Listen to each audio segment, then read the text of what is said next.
not a breath of wind. Sea's coming in. Sea's coming in, tide's coming in.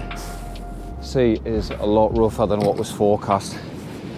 It was saying 1 to 2 foot swells, but there's easily 2.5, 3 foot running out there.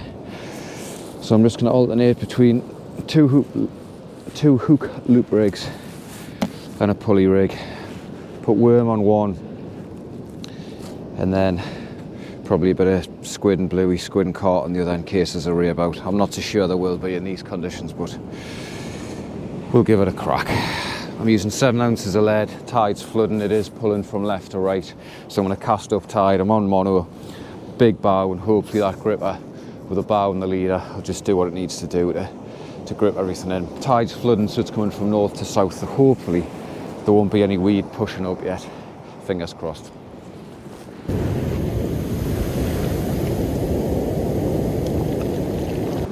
Well, there we go. We're getting ready to get the first rig out, or the first bait out of the session.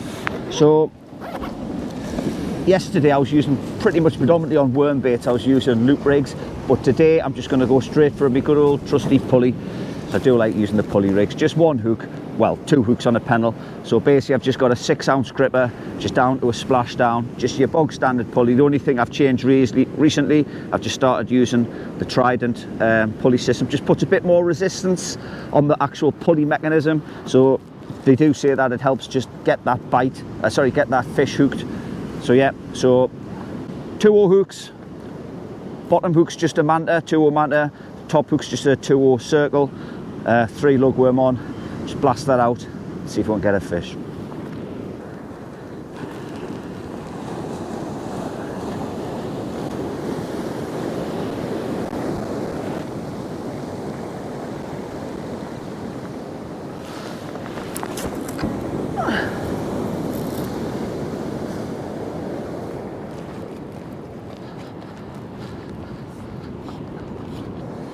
Right, first bait out. It's just a pulley rig, pennel style, 7 ounce gripper. Splash down the bottom. I'm going to cast it a bit to the left, a bit up tide. Just hope I can hold bottom.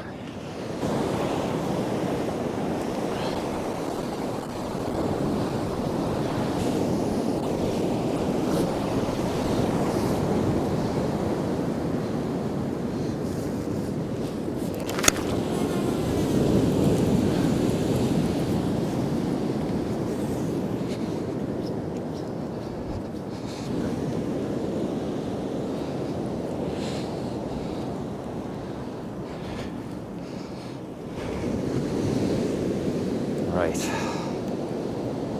just going to let loads of line out. I'm barely going to tighten up with that. I'm just going to try and let that sinker grip round. Right, come on.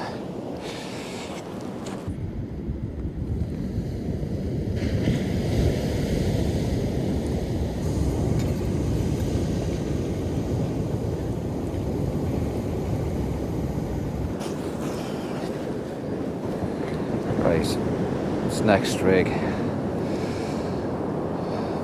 going for a loop rig. I'm just going to put straight rag on my top worm hook with a pennel. And I think I'm going to brave the temperature of that cool box in my flask. My hands are pretty sore. It's just been relentless fishing day after day, and I don't know about you, but you've just had like lug ink and squid, bluey, carp, God knows what getting into your hands. It starts to hurt after a few days. So I'm just going to thread a nice rag onto one hook,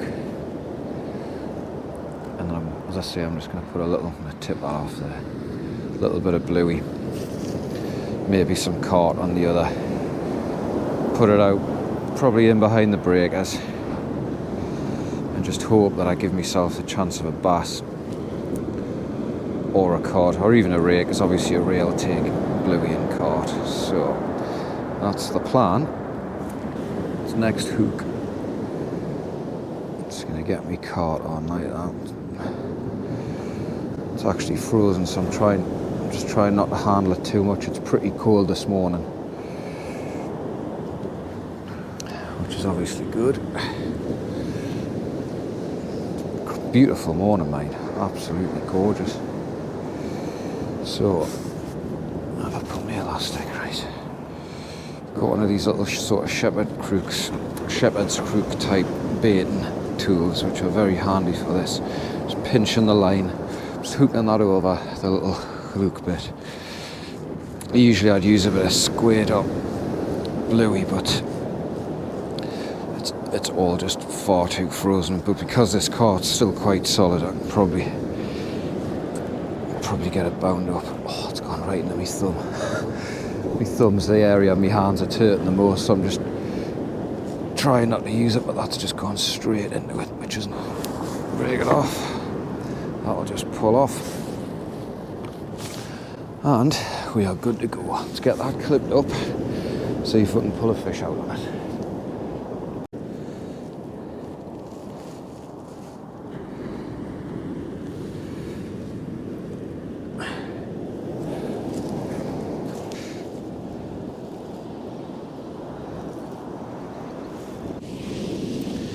Well, first cast for Gary, and there is a bit of weed in the vicinity.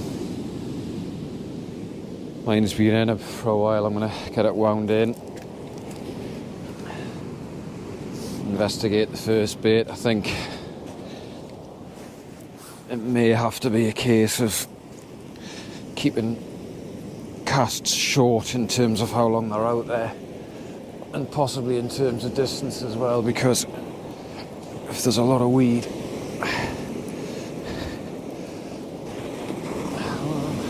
it's best off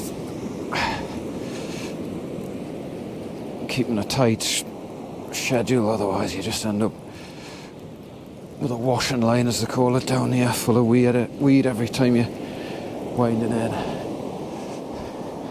I think I'm getting the same treatment. Yep, bag full of weed.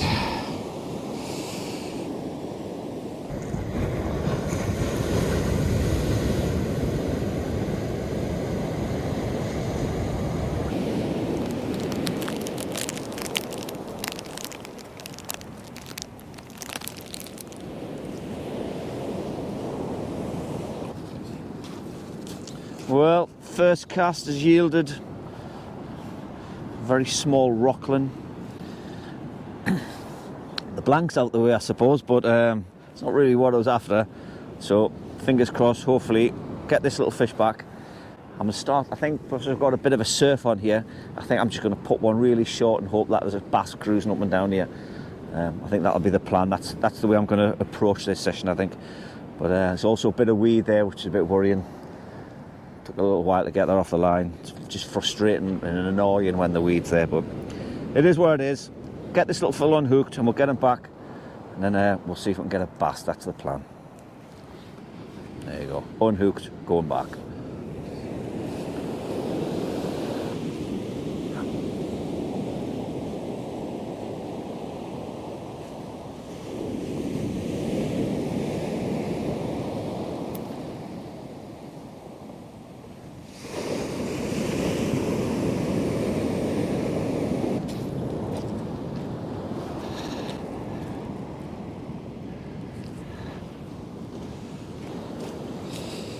Right, loop rig, thrag cart on. I'm just going to walk maybe 10 yards up here or something, blast it well up tide, and then just let the bow with the mono. I'll probably, with this much pull, I'll probably really not even tighten up to it. I'll just let the tide pull it round to the tip. I'll be a bit careful with this.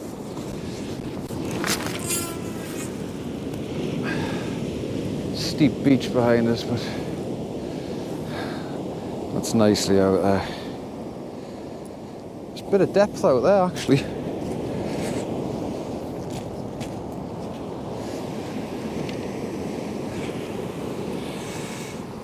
Just feel that pulling around already, so yeah, I'm just gonna get my rod tip up, try and get it out that weed if I can. The more line I've got out of the water, the less weed that can get on it. Right, 6 minutes past 8, that's getting 15, maybe 20 max. I'm just going to wind it in, even if I've just got to recast it just to minimise losing time picking weed off.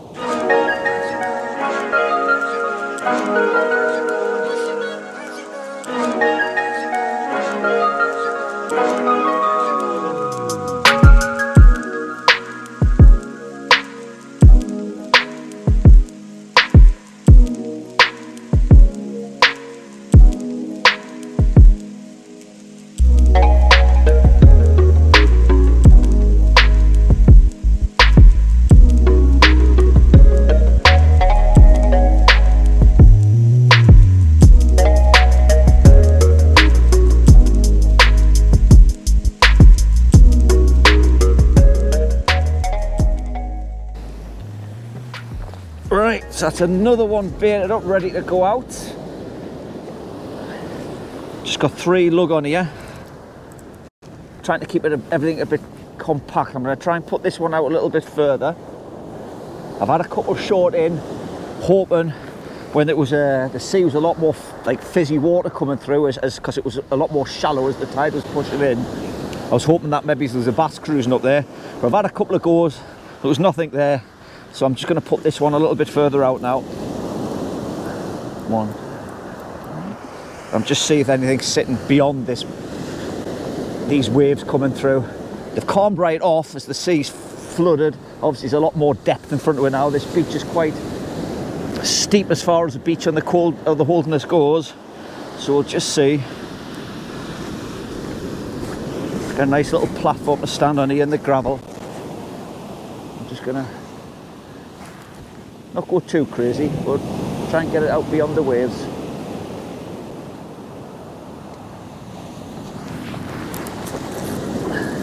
That'll do. Yeah, that'll do. Hopefully there's something just sitting behind there. I've had nothing yet, no interest. I just had that small rockland earlier on. Didn't even feel it though, because it was buried in a big lump of weed. But really, I want something better than a rockland. Got to be something out there, surely. We'll see.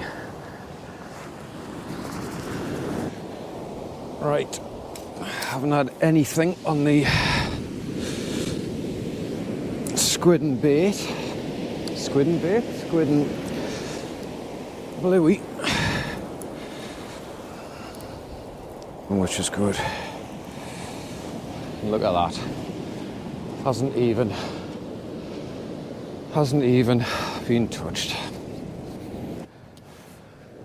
Next rig out, going back to the loop rig.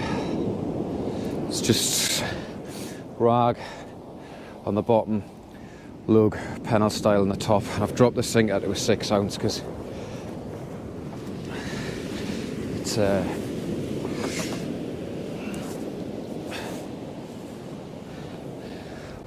dropped the sinker to a 6 ounce because the tide has eased. It's not pulling as strong. I'm still going to cast it up tide a little bit.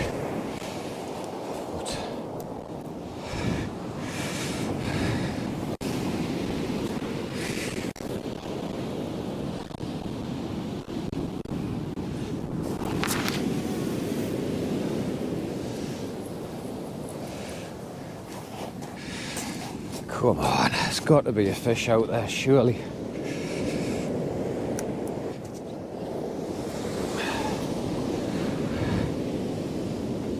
Just take that slack about the waves there.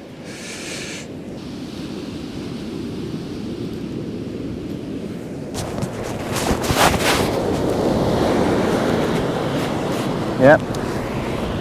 My goodness me. Well, I've just had, after what seems like sitting here in eternity, a tiny little bit of interest.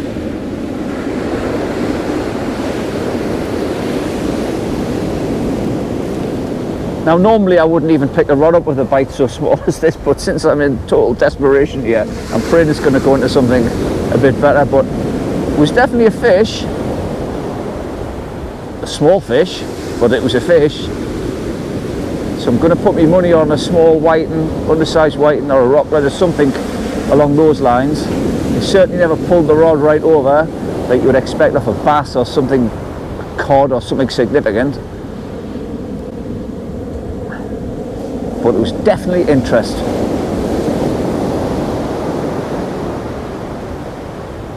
And as always, as soon as you pick the rod up, it goes. Story of the weekend, this, I think. Right, I'll put that back on the stand, because normally what happens as soon as you put the stand, you get a bit of a rattle. And just see, I'm going to let that develop, and just see if it turns into anything.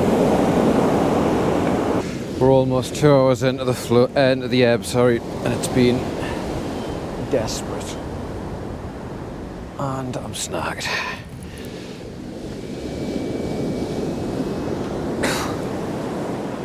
Well, I think this is just gonna top off. It's been a pretty desperate day. And I've lost all my... Yeah. Lost all my gear just to top it off. Fantastic. See you no more. Well, that brings us to the end of a session and a trip. Yeah. And today's session has been Abysmal, I'm going to just say it. Yeah, it has. You had a Rockland first cast? Yep, Rockland first cast. But you know, it's the Rockland, it's, you know, it's not what you come for, is it? So, and then basically after that, the rod tips have just been static. I had a little rattle, which was, I'm quite convinced it was just been an undersized white or another Rockland, but that was it. There's just devoid, there's just nothing out there at the minute, is there? No, so, no. Hard going. Dreadful, absolutely dreadful. The sea state has looked the best it's looked in the time we've been down here, Yeah. but it's a smaller tide, it's a lovely day, but for fishing, blazing sun, it's not good. So we're going to get packed away, hit the road back up to the northeast. So hope you've enjoyed the video. It's a blank, well, virtually a blank video. Does they happen? That's the reality of British sea angling, unfortunately, especially in early March. But hope you've enjoyed the video. Thanks as ever for watching. Tight lines, keep fishing. We'll see you on the next one. Cheers. Cheers.